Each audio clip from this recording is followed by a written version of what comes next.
Welcome back to the 2025 Deeper podcast. We're excited that you're with us today, and we've made it to a new book, 1 Corinthians. Let me give you just a brief overview as we start 1 Corinthians in our Bible reading.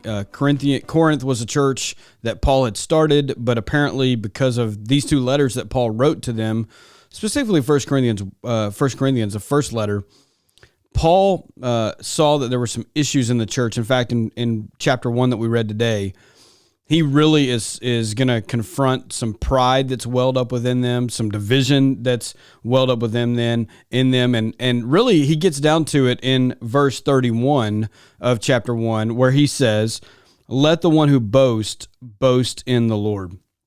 So Paul recognized that there was this boasting going on inside the church, and really the boasting was about how good the people were. It was, man, I'm so great, I'm so good, I'm a Christian. But Paul reminds these Corinthians that it's not about what we've done, it's about what God has done. And so just a couple of things that I think we need to think through as we think through 1 Corinthians 1. The first thing is to redirect praise. We should always redirect praise. Now listen, I'm not talking about doing this in a weird, awkward Bible thumper kind of way, but when someone comes and gives you a compliment and they say, "Man, you're so mature, you're spiritually mature, you know a lot about the Bible," we need to turn that back to God.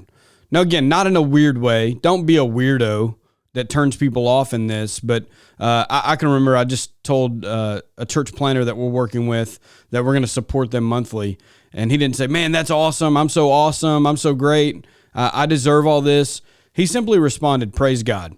And so that's one way you can just redirect those moments when people talk about your faith.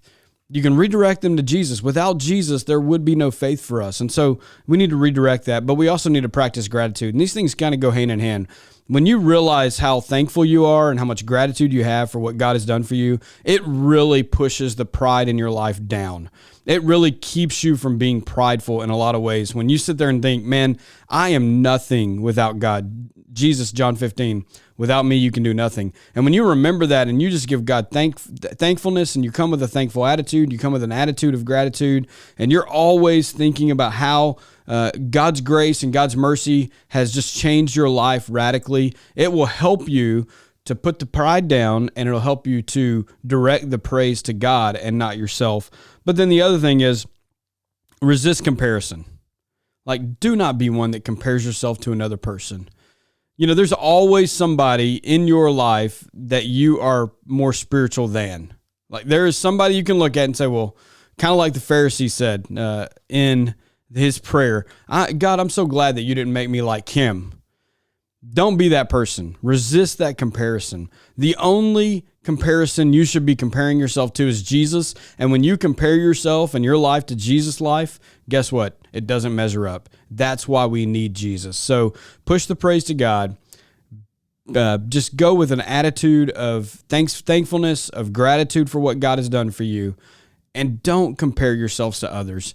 You do not want to be one of those that gets a letter like the Corinthians got that says, "Hey, you need to remember that if you're going to boast, you boast only in God. You don't boast in yourself." Listen, friends, we have nothing to boast about other than what God has done in our lives. It's totally separate from anything that we've done for ourselves. And so go today with an attitude of thankfulness toward God for what He's done for you.